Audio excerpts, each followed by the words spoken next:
Let's start with BYU. I really like this BYU team. I feel like I've read enough Phil Steele now for the last 10, 15 years that I can kind of pick up when he's trying to drop hints that he really likes a team. And he mentions in his preview magazine multiple places this year that he talked to Kalani Sitake this spring, and he is pretty confident this is BYU's best roster, best team that Sitake's ever had out there in Mormon country. So I really like what BYU has coming back. I thought they were a pretty good team last year. They had a freshman quarterback and they were going against, a lot more NFL players in Texas Tech, but Texas Tech is the only team that beat them, hammered them twice.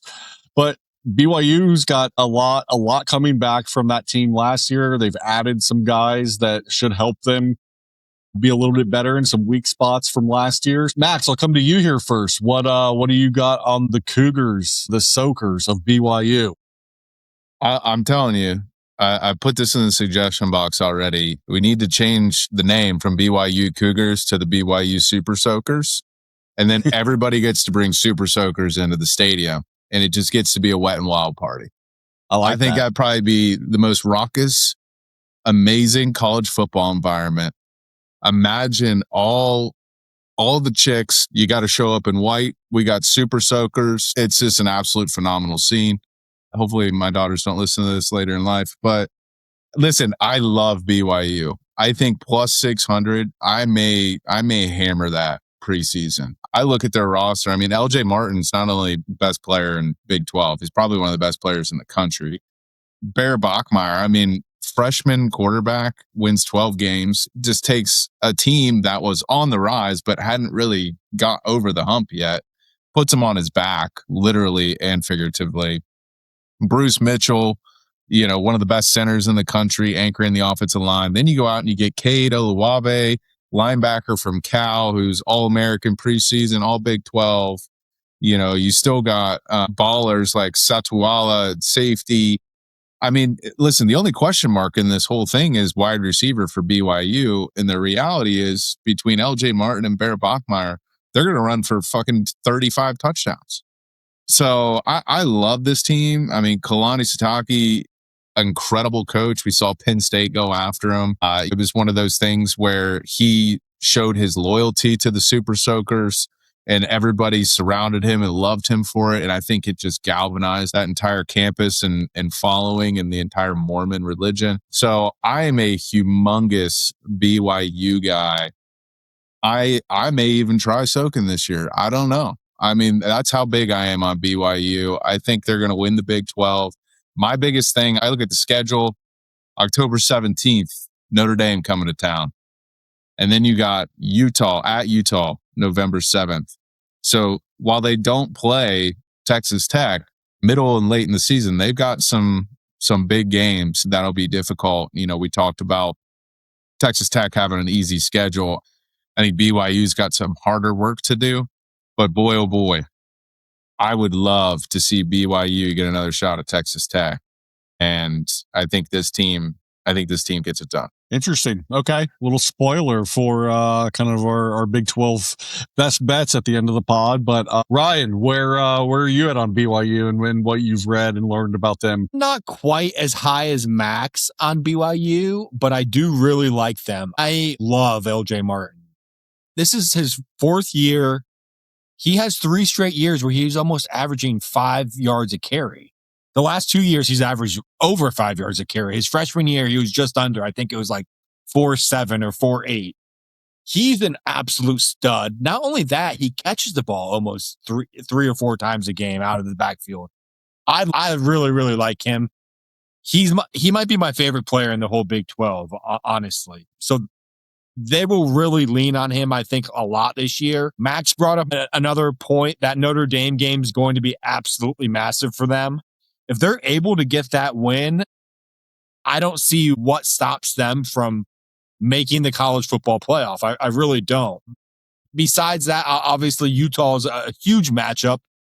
But when it comes down to it, BYU has the continuity of their head coach coming back, where Utah lost their coach. And I know they hired within the DC that's been there forever.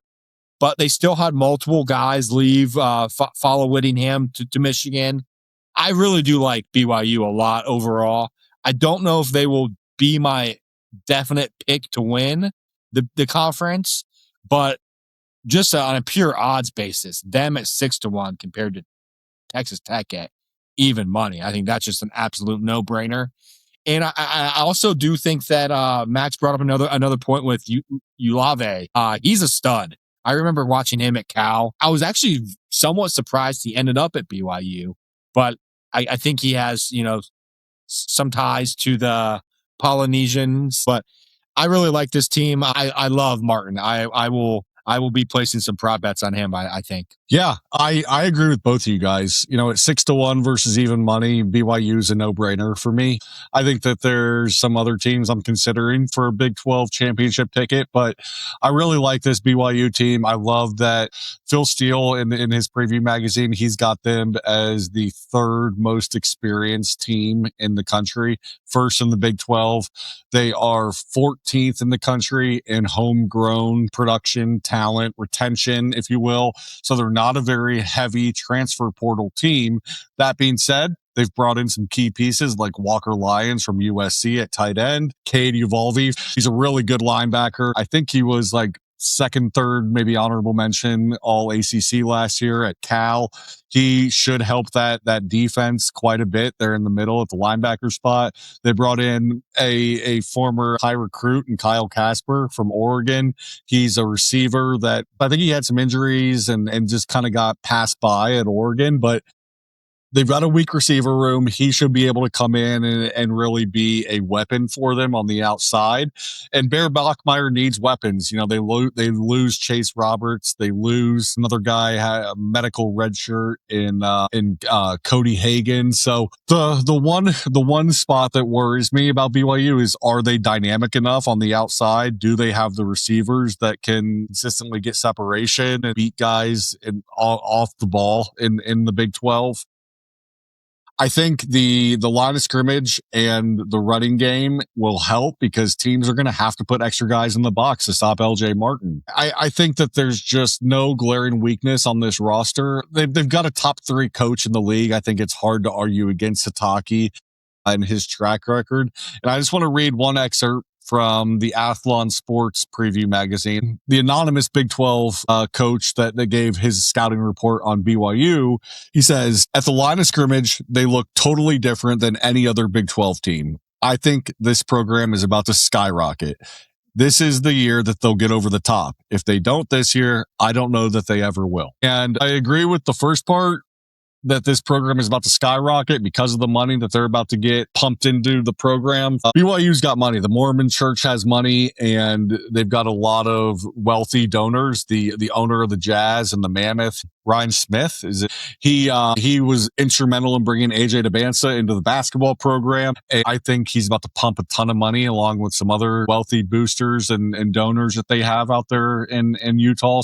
I think this program is about to skyrocket. I don't think it's this year or bust necessarily, but I do think that this is a year that they have a lot of runway and a lot of opportunity to get over the hump, to get into the Big 12 championship, to win the Big 12 championship, and to get into the college football playoff.